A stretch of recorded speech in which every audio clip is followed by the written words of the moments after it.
स्वागत है आपका यूट्यूब चैनल पर। मैं राकेश कुशवाहा। जो टॉपिक हम कवर करेंगे वो है सिंक्रोनस मोटर के उपयोग, एप्लीकेशन ऑफ सिंक्रोनस मोटर। इसके अलावा कुछ और चीज़ें हम इस टॉपिक में कवर करेंगे, वो है सिंक्रोनस मोटर में हंटिंग। सबसे पहले हम देखते हैं हंटिंग, या जिसको हम सर्जिंग और फेस स्विंगिंग भी कहते हैं, वह क्या होता है। तो हंटिंग जो है एक फिनोमेना है जो कि सिंक्रोनस मोटर में होता है।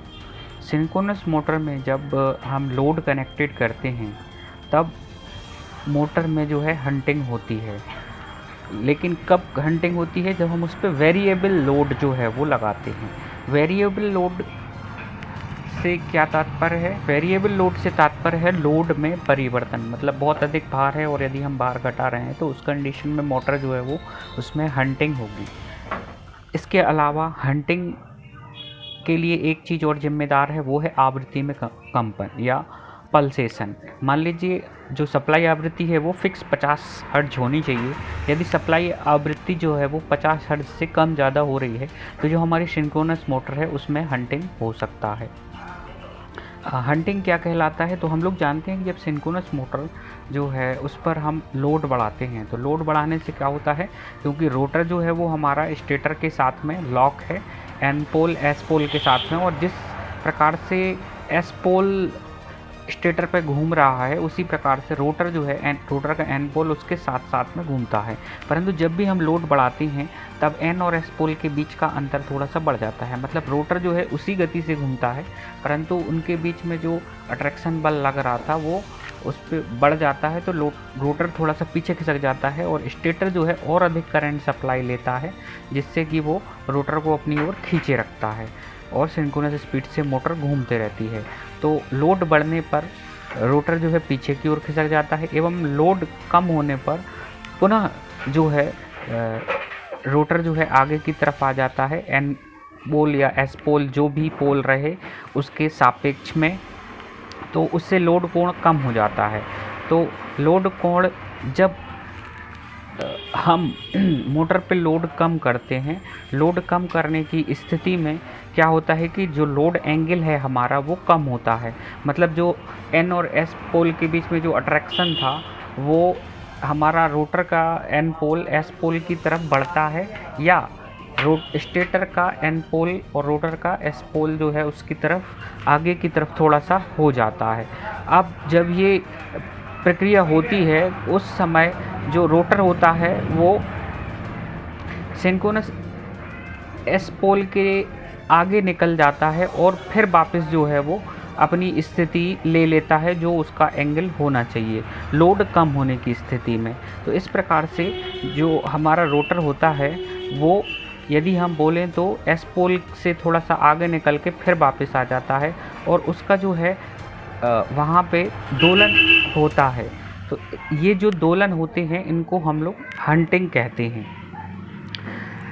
तो जो सिंक्रोनस रोटर होता है उसका सिंक्रोनस स्पीड से आगे निकल जाना और पुनः रोटर की गति कम होना एवं सिंक्रोनस गति से घूमना, ये हमारा जो है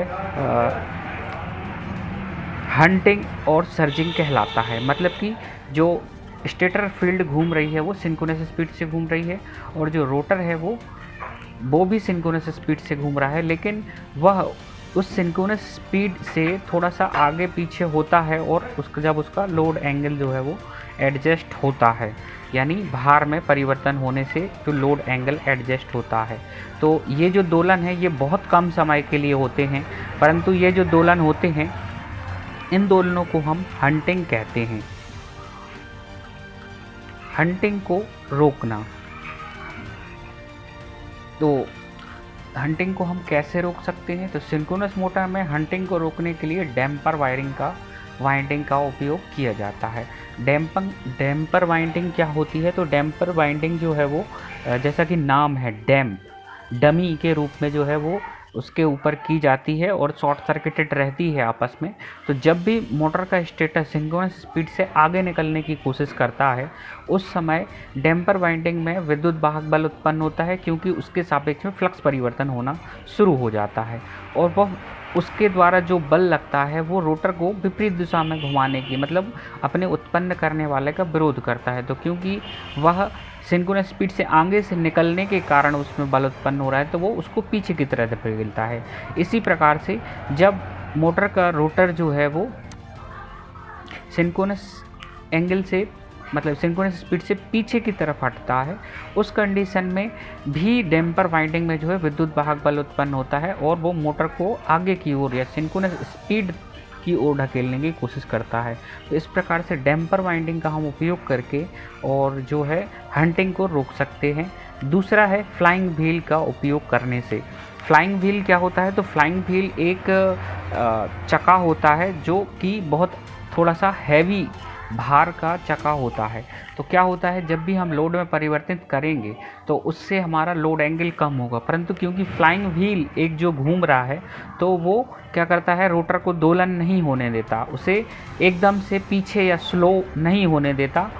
तो इस कारण से जो फ्लाइंग व्हील होता है वो उसी गति से घूमता है, तो उसके कारण जो है वो भी दोलन को रोकता है। तो फ्लाइंग व्हील जो है वो शाफ्ट पे जुड़ा हुआ एक व्हील होता है, भारी व्हील, जो रोटर के साथ में घूमता है और कहीं भी भार परिवर्तन होने पर उसको सामंजित करने का कार्य करता है। तो ये दो विधियां हैं, इनके द्वारा जो है हम हंटिंग को रोक सकते हैं। हंटिंग फिनोमिना चित्र के में दर्शाया गया है। देखिए, स्टेटर का एस पोल है जो कि सिंक्रोनस स्पीड से घूम रहा है और रोटर का एन पोल है जो कि इसके साथ में घूम रहा है। अब जब भी हम लोड बढ़ाते हैं तो एन पोल जो है एस पोल से थोड़ा सा पीछे की तरफ खिसकता है। इसके खिसकने से जो स्टेटर की सप्लाई है इसमें करंट बढ़ जाता है, मतलब कि जो एस पोल है इसकी तीव्रता बढ़ जाती है, जो कि एन पोल को पुनः उसी गति से अपने साथ में खींचना शुरू कर देता है। तो इस प्रकार से ये जो हमारा मोटर है ये घूमते रहता है। इसे हम एक और एग्जाम्पल, हंटिंग को एक और एग्जाम्पल किससे हम समझ सकते हैं। यदि एक ट्रक या कोई पीछे से रस्सी बांध के हम किसी चीज़ को खींच रहे हैं तो उसकी रस्सी जो है उस पर एक बल लगता है या खिंचाव बल लगता है। यदि लोड बढ़ा दिया जाए तो रस्सी पे खिंचाव बल और बढ़ जाता है। तो इसको जो है हम हंटिंग से कंपेयर कर सकते हैं। लोड एंगल जो है वो क्या हो रहा है, बढ़ रहा है, या तनाव बल जो है रस्सी के ऊपर जो तनाव लग रहा है, टेंशन लग रहा है, वो उसका भार बढ़ाने से और अधिक बढ़ता है। लेकिन क्योंकि हम बल लगा रहे हैं तो जब लोड बढ़ेगा तब उसको खींचने के लिए भी हमें अधिक बल लगाना पड़ेगा, तो हमारा बल भी बढ़ जाता है और रस्सी का टेंशन भी बढ़ जाता है।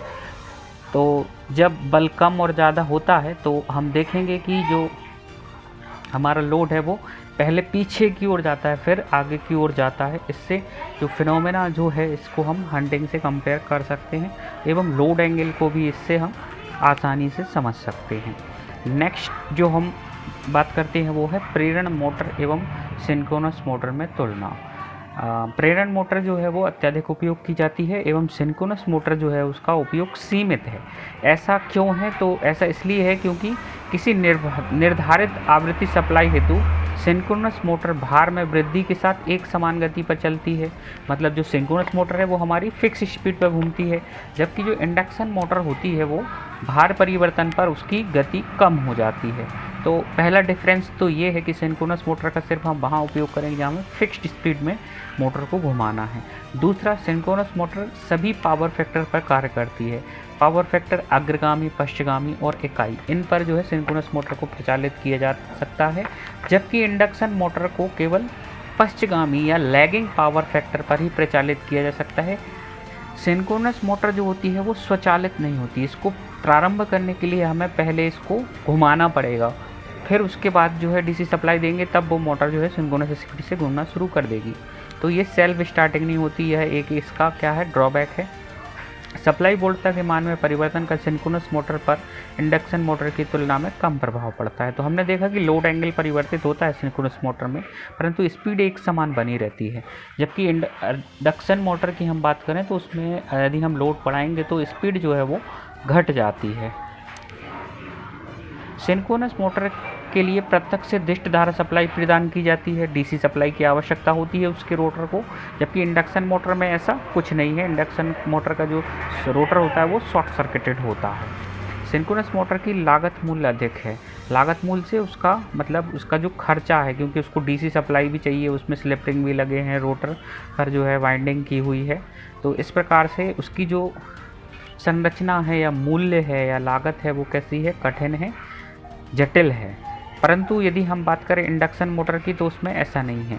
परंतु यदि हम बात करें संरचना और जटिलता के अनुसार गति का, तो 300 आरपीएम के प्रचालन, 300 रिवॉल्यूशन पर मिनट पर प्रचालन हेतु सिंक्रोनस मोटर जो है वो बहुत अधिक उपयुक्त है।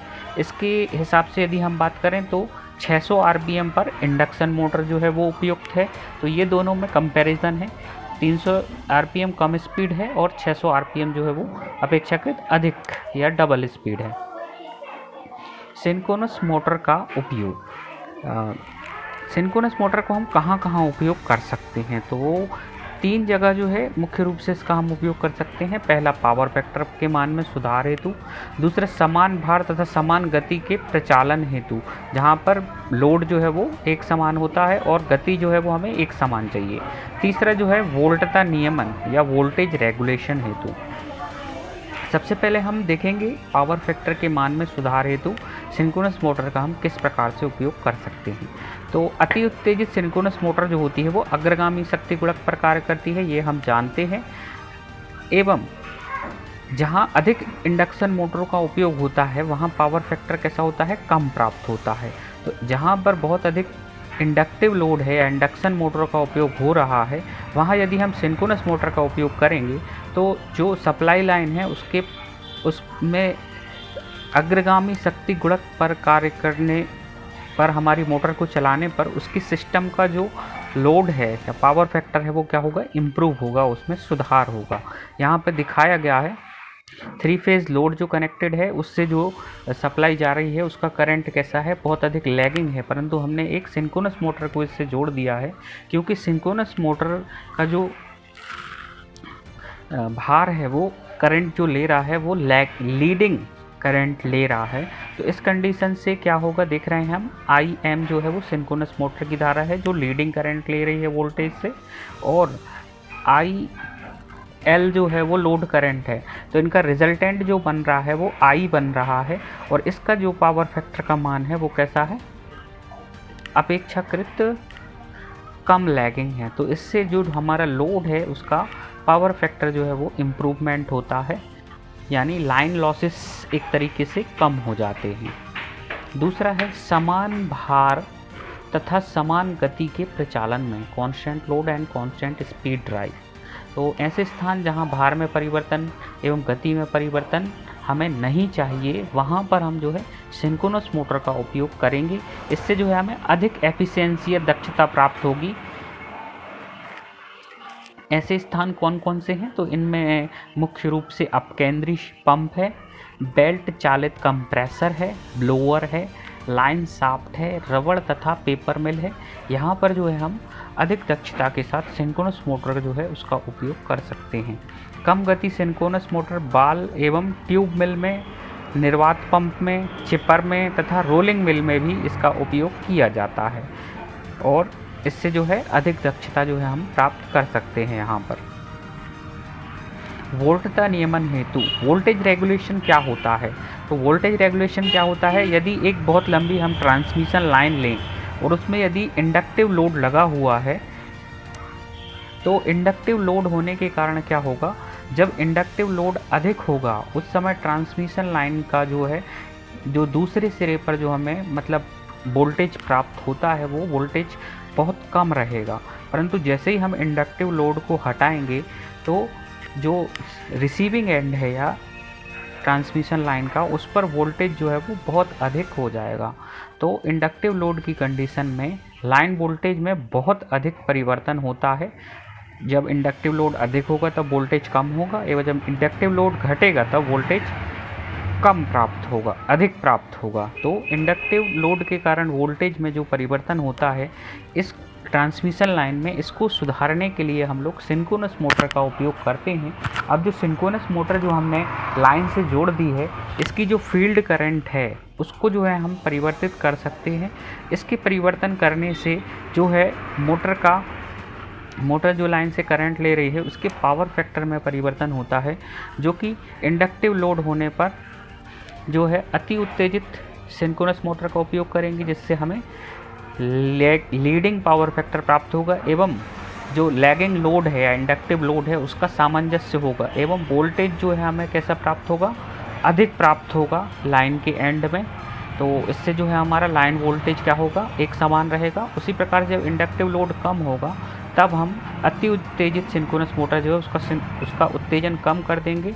इससे जो है लाइन लॉसेस कम होंगे एवं जो है हमारा जो वोल्टता नियमन है वो कैसा होगा, बन जाएगा। तो अधिक लंबी ट्रांसमिशन लाइन में वोल्टेज नियमन हेतु हम जो है सिंक्रोनस मोटर का उपयोग कर सकते हैं। इसी के साथ ये टॉपिक हमारा यहाँ पर समाप्त होता है। ये जानकारी आपके लिए लाभदायक रही होगी। धन्यवाद।